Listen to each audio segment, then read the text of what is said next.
Madame, Monsieur, bonsoir et merci de nous rejoindre. Vous regardez Unseed News RDC, votre rendez-vous quotidien avec l'actualité de la République démocratique du Congo, traitée avec rigueur et profondeur. Nous sommes le mercredi 26 novembre 2025. À la une de cette édition, la sécurité nationale reprend le dessus dans l'agenda présidentiel. Face à la persistance du phénomène Mobondo aux portes de Kinshasa et l'instabilité chronique à l'Est, le chef de l'État Félix Tshisekedi tape du poing sur la table et ordonne un renforcement immédiat des dispositifs sécuritaires. L'énergie, moteur du développement, une étape cruciale vient d'être franchie à la centrale Inga 2. Ivanhoe Mines annonce la mise en service de la turbine numéro 5, promettant d'injecter à terme près de 180 MW supplémentaires, une bouffée d'oxygène pour l'industrie minière et le réseau national. Nous parlerons également économie numérique et souveraineté. Alors que Kinshasa accueille le sommet Africa Digital Innovation, le gouvernement envisage sérieusement de taxer les géants du web, Google, Facebook et consorts, qui opèrent en RDC sans verser leur part au trésor public. Enfin, cap sur le Maroc. À quelques semaines de la CAN 2025, la RDC déploie sa diplomatie culturelle et économique à Rabat avec le lancement du Léopard Business Village. Tout cela, et bien plus encore, c'est dans un instant. Ouvrons ce journal par la situation sécuritaire. La périphérie de la capitale et les provinces de l'Est ont été au cœur de la 3e réunion restreinte du gouvernement, tenue hier mardi à Kinshasa.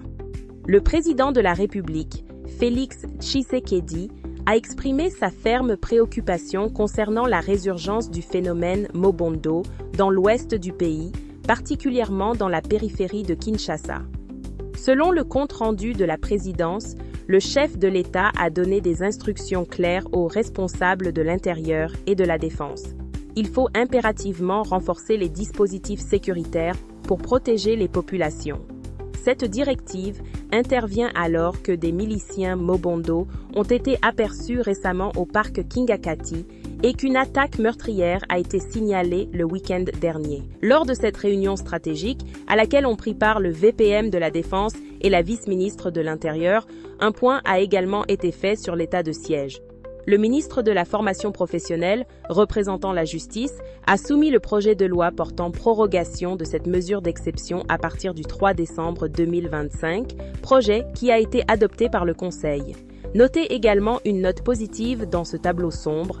Le ministre de la Santé a annoncé la fin imminente de l'épidémie d'Ebola dans la province du Kasaï. Si l'Ouest inquiète, l'Est du pays continue de payer le prix fort. La situation sur le terrain reste volatile et complexe. À Uvira, dans le sud Kivu, un calme précaire est revenu hier après 2 jours d'affrontements fratricides entre les FARDC et des groupes de combattants Wazalendo. Ce qui devait être une alliance contre le M23 s'est transformé en conflit ouvert en raison de guerres de leadership et du non-respect de la chaîne de commandement. Le bilan est lourd, 11 morts et 4 blessés lors d'échanges de tirs à balles réelles, touchant malheureusement des civils. Plus au nord, dans le territoire de Mwenga, les combats font rage contre le M23. Des affrontements violents ont éclaté hier à Kirungutwe et Kazika. Au moins 10 civils ont perdu la vie. Le M23 étend son emprise, marquant sa première incursion dans le territoire de Shabunda, occupant des villages comme Kimbili et Nyalubemba après une offensive contre les forces loyalistes. Face à ces atrocités, la voix du docteur Denis Mukwege résonne une nouvelle fois. Le prix Nobel de la paix s'est dit écœuré par les exécutions sommaires de plus de 22 personnes à Kabaré dans la nuit du 23 au 24 novembre. Il dénonce un climat de terreur rappelant les heures sombres du rapport Mapping et pointe du doigt la responsabilité de Kigali dans ce qu'il qualifie de « nouveau royaume négrier ». Il déplore également l'attaque d'un centre de santé à Katana, une violation flagrante du droit international humanitaire. Dans ce contexte, la réponse militaire tente de s'organiser. Une offensive conjointe FARDC et armée ougandaise, UPDF, a été lancée ce week-end contre les ADF dans les territoires de Mambasa et Irumu en Ituri. L'objectif est de neutraliser ces terroristes signalés à Makala, Ndouyi et à la frontière avec Béni. Sur le plan diplomatique, l'opposition monte au créneau. Martin Fayulu a vivement rejeté l'accord cadre signé récemment à Doha avec le M23. Pour l'opposant, cet accord est une abdication qui met en péril l'avenir du pays. Il appelle à un dialogue national et prévient que l'intégration régionale ne peut se faire au détriment de la souveraineté de la RDC. De son côté, le lobbyiste international Roland Ngoyi plaide pour la création urgente d'un tribunal international par l'ONU pour juger les crimes commis en RDC depuis 1997, seul moyen selon lui de mettre fin à l'impunité des seigneurs de guerre. Enfin, une nouvelle inquiétante sur le front humanitaire. L'UNICEF a annoncé hier la fermeture prochaine de son bureau à Béni, faute de financement suffisant. Foura Sassoumadi, chef de bureau, précise qu'il s'agit d'une restructuration due à une crise de liquidité et que les activités seront désormais gérées depuis Goma, bien que 130 contrats aient dû être interrompus. Quittons le front militaire pour celui du développement économique. Une nouvelle majeure nous parvient du secteur énergétique. Ivanhoe Mines, en partenariat avec la SNEL, annonce la fin de la remise en état de la turbine numéro 5 de la centrale hydroélectrique Inga 2. C'est l'aboutissement de plus de 10 ans de partenariat public-privé. Concrètement, les premiers 50 MW produits sont déjà fournis au complexe de cuivre de Kamoa-Kakula. La montée en puissance sera progressive. On attend 100 MW d'ici le premier trimestre 2026, grâce notamment à l'installation d'un compensateur statique au poste de Kolwezi et jusqu'à 150 MW en 2027 après des travaux sur les filtres des postes électriques. À terme, la capacité totale de cette turbine atteindra 178 MW. Robert Friedland d'Ivanhoe Mines salue cette fourniture d'hydroélectricité propre qui soutiendra l'expansion de l'un des plus grands complexes de cuivre au monde.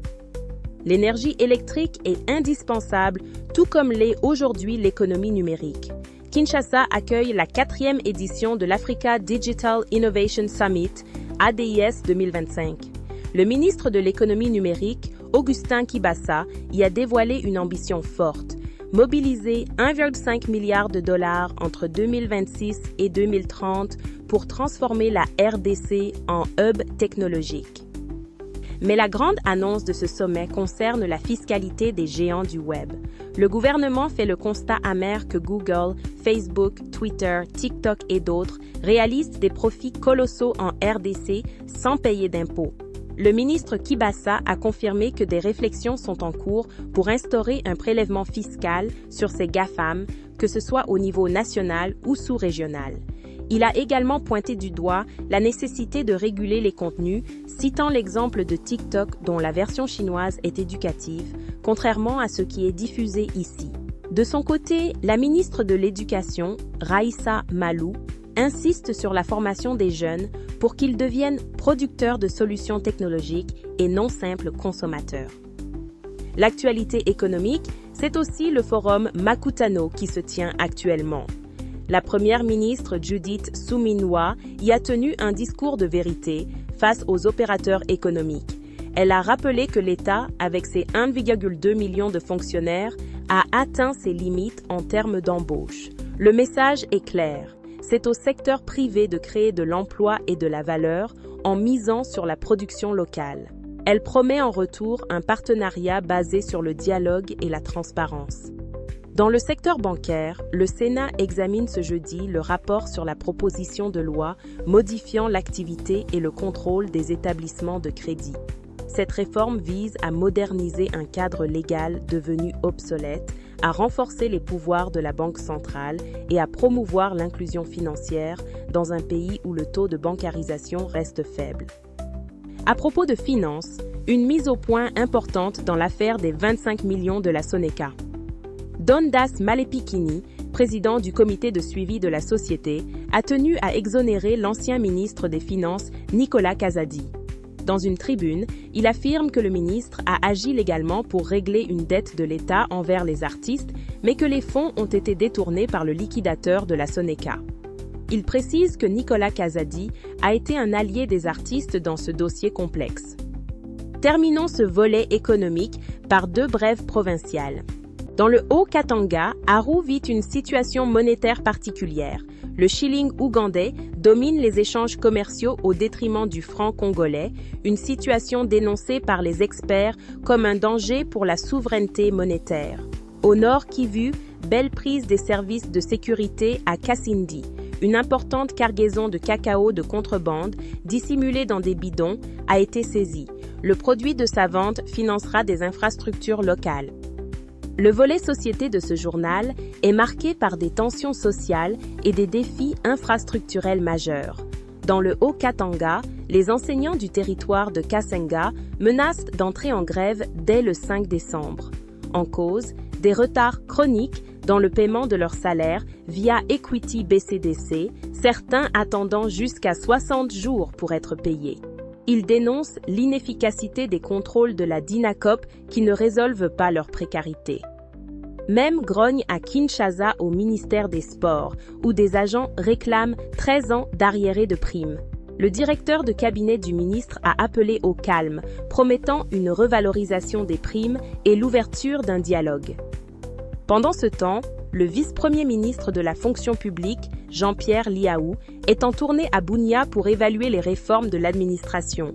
Retraite, avancement en grade et sécurité sociale sont au cœur de sa mission pour corriger les injustices envers les fonctionnaires de l'intérieur du pays. Le quotidien des Congolais est aussi rythmé par les coupures d'eau et d'électricité. À Kisangani, la situation est critique. La SNEL alerte. Sur les 13 MW disponibles à la centrale de la Tshopo, seuls 6 sont consommés à cause de la dégradation du réseau. La Regideso, avec des usines datant de 1954, peine à desservir les 2 millions d'habitants. Le gouverneur intérimaire a instruit les directeurs provinciaux d'améliorer l'offre en urgence. À Kinshasa, c'est l'érosion qui menace. L'usine de traitement d'eau de Lukaya est à l'arrêt temporaire suite à une tête d'érosion à Kimwenzagar qui a mis à nu la canalisation principale. Plusieurs quartiers comme Cité Verte ou Mama Mobutu sont privés d'eau. Toujours dans la capitale, à Maluku, une cabine électrique a pris feu lundi, privant 6 quartiers d'électricité. Le manque de maintenance est pointé du doigt par la population qui craint une hausse de l'insécurité. Face au désordre urbain, les autorités sévissent. À Kisangani, une opération de destruction de maisons et clôtures construites sur la voie publique est en cours dans les quartiers Kilanga et Konga-Konga. Le bourgmestre prévient, construire dans l'illégalité est un investissement à perte. Même son de cloche à Kinshasa, dans la commune de Lemba, où le bourgmestre a supervisé la démolition de constructions anarchiques au quartier Kémi pour assainir l'espace public. Une note positive tout de même pour les infrastructures. À Kinshasa, 105 personnes impactées par le projet des rocades ont reçu leurs indemnités hier. Ce projet de 72 km vise à désengorger la capitale. Terminons ce chapitre société par 2 initiatives inspirantes. La Raw Bank a clôturé la 2e édition de son programme She Leads, célébrant 25 femmes leaders au sein de la banque. Le groupe Tola a remporté le prix Gold pour son projet Argent, illustrant l'engagement de l'institution pour un leadership féminin fort. Enfin, à Kalamou, une campagne de sensibilisation sur la responsabilité des parents dans l'éducation est lancée ce jeudi. L'objectif est de rappeler que l'école ne peut pas tout faire et que la famille reste le premier socle de l'éducation. Parlons sport, avec les yeux rivés vers le Maroc. La RDC prépare activement sa participation à la CAN 2025 qui débute dans 3 semaines. Le ministère du Tourisme a lancé officiellement le Leopard Business Village Expo CAN 2025 à Rabat. Il s'agit d'un espace de 3500 m² conçu comme une ambassade éphémère pour promouvoir non seulement le football, mais aussi le tourisme, la culture et les opportunités d'affaires en RDC. Ce village sera inauguré le 20 décembre et servira de vitrine au génie congolais. Autre échéance majeure, le Mondial 2026. La FIFA a révélé les chapeaux pour le tirage au sort. Si la RDC se qualifie via les barrages intercontinentaux en mars prochain, elle sera placée dans le chapeau 4. Le chemin est encore long, mais l'espoir est permis. Au niveau local, la commune de Matete se dotera bientôt d'un stadium municipal de basketball nommé Ndelo Mazakidi. Ce projet phare pour 2025 est fruit d'un partenariat avec la commune belge d'Aulne. La culture numérique est à l'honneur à Lubumbashi. Une exposition intitulée « Culture numérique, créativité et émergence » a ouvert ses portes à l'Institut français. Elle explore l'impact de l'intelligence artificielle et des jeux vidéo sur notre quotidien, invitant à une réflexion critique sur notre lien à la technologie. Un mot sur notre diaspora pour finir. La situation de Matonge en Belgique illustre une pression sécuritaire croissante sur une partie de la diaspora congolaise. Les autorités judiciaires et policières ont engagé une action de grande ampleur ciblant les réseaux actifs dans ce quartier. L'opération s'inscrit dans un programme initié début 2025 après la demande du procureur du roi d'établir une cartographie criminelle complète et de neutraliser les organisations identifiées. Depuis janvier, 122 interventions ont visé le deal de rue avec 97 interpellations, 45 incarcérations, plus de 77 000 € saisis, des stocks de stupéfiants confisqués et 15 commerces fermés. La phase récente a marqué une escalade avec la mobilisation d'un juge d'instruction et des perquisitions coordonnées dans 25 sites. Ce mouvement révèle les fragilités économiques et sociales d'un segment de notre communauté à l'étranger et la fermeté des autorités belges dans la lutte contre ces réseaux. Voilà pour l'essentiel de l'actualité de ce mercredi. Retenons que le gouvernement durcit le ton sur le plan sécuritaire, tant à Kinshasa qu'à l'Est, tandis que des avancées significatives sont réalisées dans le secteur de l'énergie avec INGA 2. L'économie numérique cherche sa voie de souveraineté fiscale et la RDC se prépare à briller au Maroc pour la CAN. Inside News RDC, c'est la promesse d'une information vérifiée, loin des rumeurs et de la désinformation qui polluent trop souvent nos réseaux. Restons vigilants, restons unis et surtout, restons informés. Comme le disait un sage, la lumière ne fait pas de bruit, mais elle éclaire le chemin. Soyons cette lumière pour notre pays.